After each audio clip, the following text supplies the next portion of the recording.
Hey guys and welcome back to our channel Nursing Study with Pratik makes learning easy. Now the today's topic is angina pectoris. Angina pectoris क्या होता है आज हम इस lecture के अंदर पढ़ेंगे। angina pectoris को हम इस्चेमिक चेस्ट पेन भी कहते हैं। इसे इस्चेमिक चेस्ट पेन ही क्यों कहा जाता है ये हम आगे देखेंगे। सबसे पहले हम देख लेते हैं ये जो वर्ड है angina pectoris, इस वर्ड का क्या मीनिंग होता है। ठीक है, ये जो वर्ड है angina pectoris ये लैटिन वर्ड से आया है। इसका क्या मतलब होता है, तो एंजाइना का मतलब होता है स्ट्रेंगलिंग। ठीक है, स्ट्रेंगलिंग मतलब प्रेशराइज करना या फिर दबाना।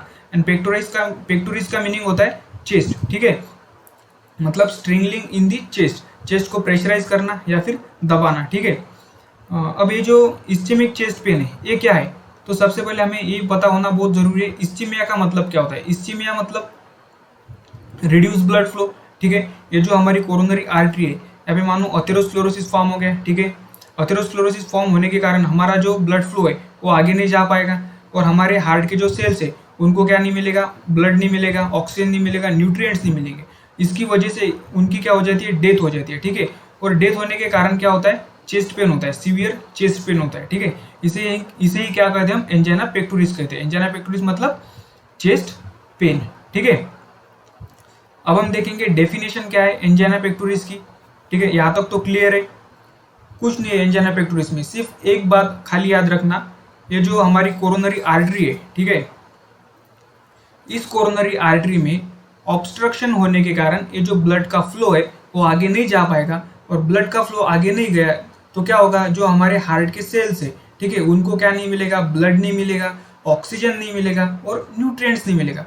उसकी वजह से क्या होता है, वो जो हार्ट के सेल्स है उनकी क्या हो जाती है, डेथ हो जाती है। और डेथ होने के कारण क्या देखते हैं, हमको चेस्ट पेन देखता है। इसे हम क्या कहते हैं, एंजाइना पेक्टोरिस कहते हैं। एकदम सिंपल है। ठीक है, अब हम देखेंगे एंजाइना पेक्टोरिस की क्या डेफिनेशन है।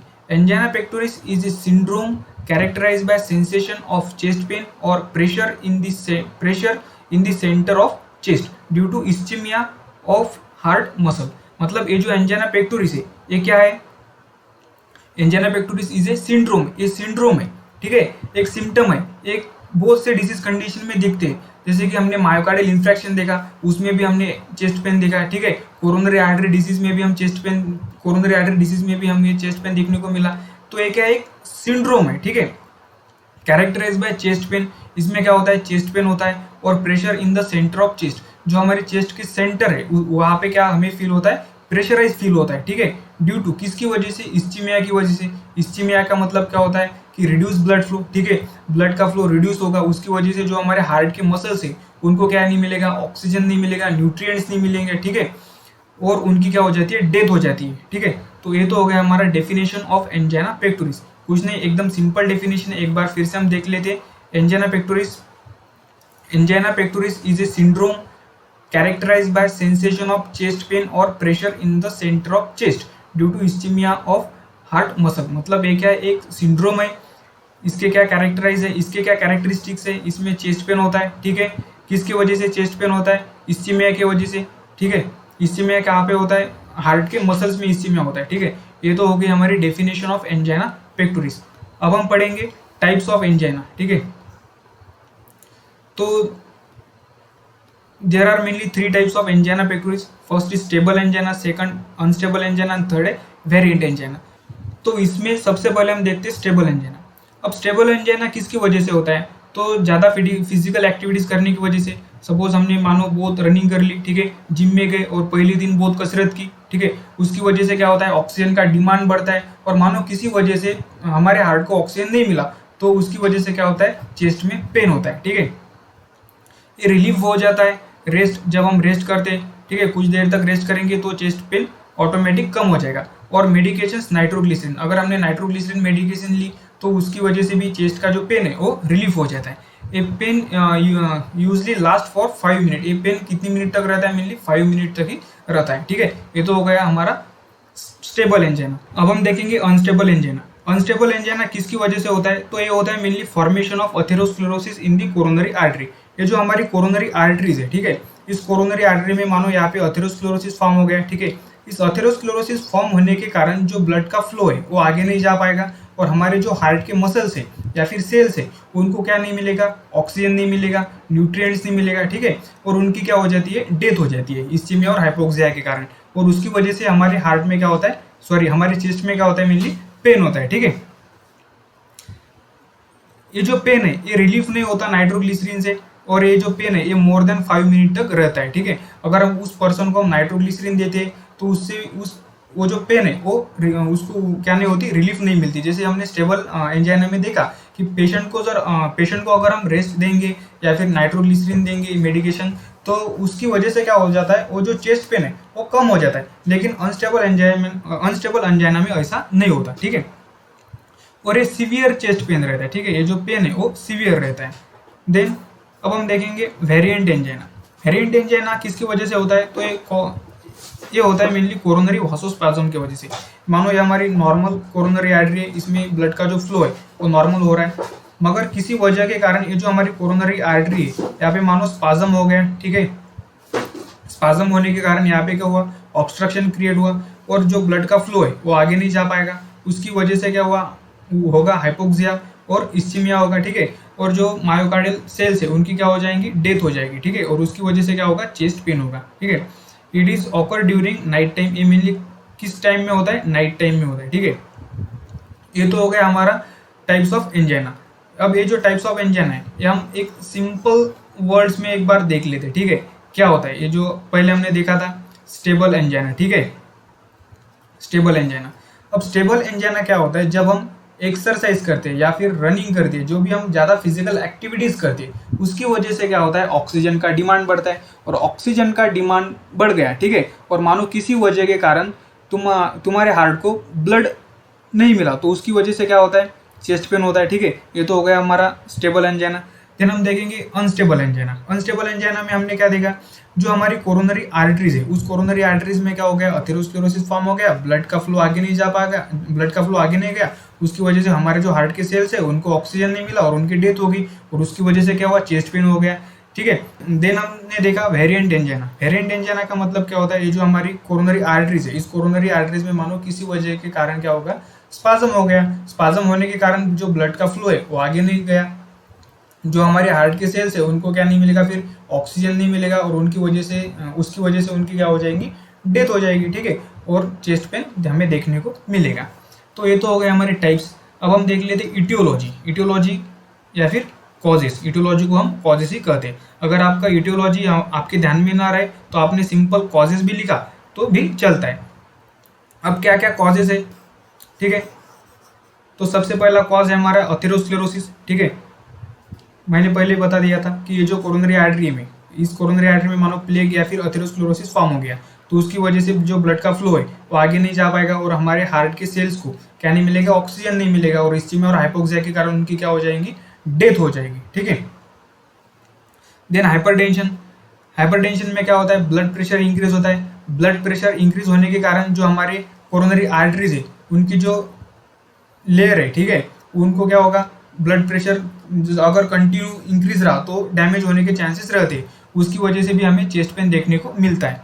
देन एज है, अगर वुमेन की एज 55 ईयर से ज़्यादा है तो यहाँ पे चांसेस है एंजाइना पेक्टोरिस के, और मेन की एज अगर 45 ईयर से ज़्यादा है तो यहाँ पे भी चांसेस है एंजाइना पेक्टोरिस की। देन हम देखेंगे स्मोकिंग। स्मोकिंग में क्या होता है, मेनली स्मोकिंग में आप सभी को पता है, जो भी पर्सन सिगरेट लेते हैं तो उसमें क्या रहता है, निकोटिन रहता है, और निकोटिन हमारे जो कोरोनरी आर्टरीज है उस कोरोनरी आर्टरीज के लेयर को क्या करती है, डैमेज करती है। ठीक है, उसकी वजह से क्या हो सकता है, ये जो कोरोनरी आर्टरीज है यहाँ पे स्पाज्म क्रिएट हो सकता है और चेस्ट पेन होता है। ठीक है, देन कोरोनरी आर्टरी स्पाज्म, ये मैंने पहले ही बता दिया था कि किसी वजह के कारण अगर आपकी कोरोनरी आर्टरी में स्पाज्म हुआ तो क्या होगा, ब्लड का फ्लो आगे नहीं जा पाएगा और उस पर्सन को क्या होगा, चेस्ट पेन होगा। ठीक है, अब हम देखते हैं पैथोफिजियोलॉजी। पैथोफिजियोलॉजी में हम सबसे पहले लिखते हैं कि ड्यू टू इटियोलॉजिकल फैक्टर्स, जो भी कुछ होगा वो किसकी वजह से होगा, इटियोलॉजिकल फैक्टर्स की वजह से ही होगा। तो कौन कौन से हमारे इटियोलॉजिकल फैक्टर्स है, तो पहला है हमारा अथेरोस्क्लेरोसिस। ठीक है, बहुत सी इटियोलॉजिकल फैक्टर्स रहते पर उसमें जो भी इंपॉर्टेंट रहते वो हम लिखते हैं। तो पहला है अथेरोस्क्लेरोसिस, देन है वैसोस्पैज्म, देन है थ्रोम्बोसिस। इसकी वजह से क्या होगा, ये जो हमारी कोरोनरी आर्टरीज है यहाँ पे क्या होगा, ऑब्स्ट्रक्शन होगा, और ऑब्स्ट्रक्शन होने के कारण ब्लड का फ्लो आगे नहीं जा पाएगा, और जो मायोकार्डियल सेल्स है वहाँ पे क्या होगा, इस्चीमिया होगा, और इस्चीमिया होने के कारण उनको क्या, वहाँ पे क्या नहीं मिलेगा, ऑक्सीजन नहीं मिलेगा, मतलब हाइपोक्सिया भी होगा। ठीक है, और at the and angina pectoris मतलब चेस्ट पेन देखने को मिलेगा। ठीक है, सीधी बात है ना। इटियोलॉजिकल फैक्टर्स की वजह से क्या हुआ, जो हमारी कोरोनरी आर्टरीज है उस कोरोनरी आर्टरीज में ऑब्स्ट्रक्शन हुआ। ठीक है, ब्लड का फ्लो आगे नहीं गया, मतलब जो हमारी मायोकार्डियल सेल्स है उनको क्या नहीं मिला, ब्लड नहीं मिला, ऑक्सीजन नहीं मिला, उनकी वजह से क्या हो जाती है, उनकी डेथ हो जाती है और चेस्ट में पेन देखने को मिलता है। उसी को ही हम क्या कहते हैं, एंजाइना पेक्टोरिस कहते हैं। ठीक है, यहाँ तक तो क्लियर है, पैथोफिजियोलॉजी तक। अब हम देखेंगे साइन एंड सिम्टम्स या फिर clinical manifestation of angina pectoris. Sign and symptoms को हम क्लिनिकल मैनिफेस्टेशन भी कहते हैं। अगर आपको क्लिनिकल मैनिफेस्टेशन याद रखना डिफिकल्ट है तो अगर आप सीधा साइन एंड सिम्टम्स भी याद रख सकते हैं। पेपर में अगर आपने साइन एंड सिम्टम्स भी लिखा क्लिनिकल मैनिफेस्टेशन की जगह तो भी चलता है। ठीक है, तो सबसे पहले सिम्टम्स है मेनली चेस्ट पेन। ठीक है, ये जो पेन है ये कहाँ से स्टार्ट होता है, मेनली चेस्ट से स्टार्ट होता है, then it move toward the back, then it move toward the shoulder, then neck, then it move toward the jaw, then it travel toward the upper limb, mainly left hand की तरफ travel करता है। ठीक है, then ये heart burn, heart में जलन होता है।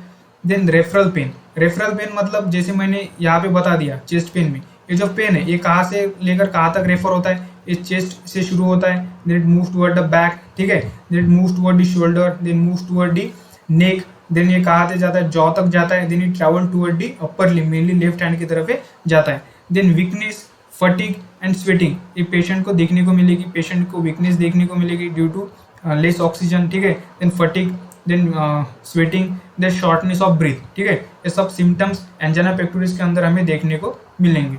देन अब हम देखेंगे diagnostic evaluation of angina pectoris. तो सबसे पहले हम करते हैं हिस्ट्री कलेक्शन। हिस्ट्री कलेक्शन में हम क्या करेंगे, उस पेशेंट की एज, देन जेंडर, उस पेशेंट को हाइपरटेंशन की प्रॉब्लम है क्या, वो पेशेंट हाइपरटेंशन की मेडिसिन लेता है क्या, या फिर उसको डायबिटीज मेलाइटिस है क्या, या फिर उस पेशेंट के फैमिली में किसी को हाइपरटेंशन की प्रॉब्लम है क्या, डायबिटीज मेलाइटिस है क्या। ठीक है, या फिर वो पेशेंट स्मोकिंग करता है क्या, अल्कोहल लेता है क्या। ठीक है, ये सब हम हिस्ट्री कलेक्शन के अंदर देखेंगे।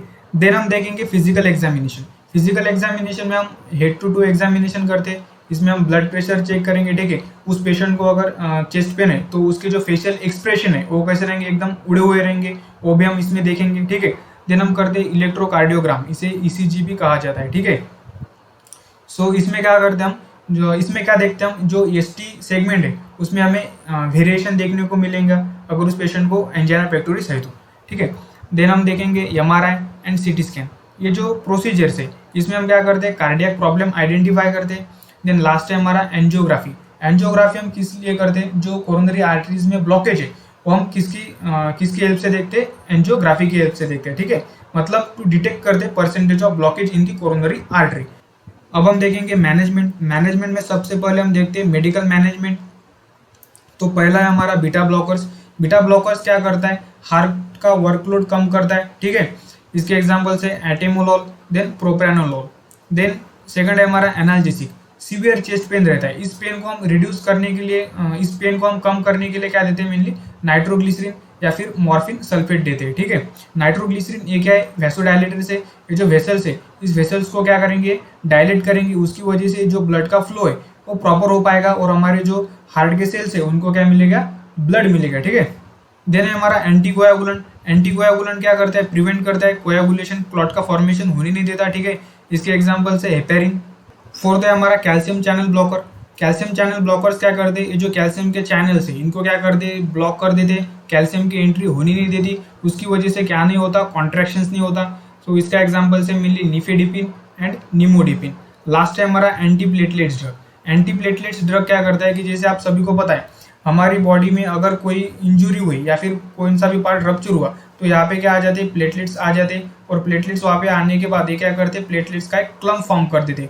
उसकी वजह से ये जो ब्लड का फ्लो है वो आगे नहीं जा पाएगा, मतलब इस प्लेटलेट्स के क्लम्प ने यहाँ पे क्या किया, ऑब्स्ट्रक्शंस क्रिएट किया, उसकी वजह से भी क्या होता है, एंजाइना पेक्टोरिस होता है। तो एंटी प्लेटलेट्स ड्रग क्या करेंगे, ये प्लेटलेट्स का एग्रीगेशन यहाँ पे होने नहीं देंगे। तो एंटी प्लेटलेट्स का एग्जाम्पल है मेनली एस्पिरिन। ठीक है, मेडिकल मैनेजमेंट के बाद अब हम देखते हैं सर्जिकल मैनेज। तो इसमें पहला है हमारा कोरोनरी आर्टरी बाईपास सर्जरी। इसमें क्या करते हैं हम, ये जो हमारी कोरोनरी आर्टरीज है यहाँ पे अथेरोस्क्लेरोसिस फॉर्म हो गया। अथेरोस्क्लेरोसिस फॉर्म होने के कारण ब्लड का फ्लो आगे नहीं जा पाएगा और ये जो मायोकार्डियल टिश्यूज है इसकी क्या होगी, इस्चीमिया और हाइपोक्सिया के कारण डेथ हो जाएगी। ठीक है, अब इस प्रोसेस में क्या करते हैं हम, कोरोनरी आर्टरी बाईपास सर्जरी में ग्राफ्ट लेते हैं, अपने ही पेशेंट का ग्राफ्ट लेंगे, लेग से, आर्म से, थोरैक्स से, कहीं से भी हम आर्टरीज या फिर वेन लेंगे, जिसे हम क्या बोलते हैं, ग्राफ्ट बोलते हैं।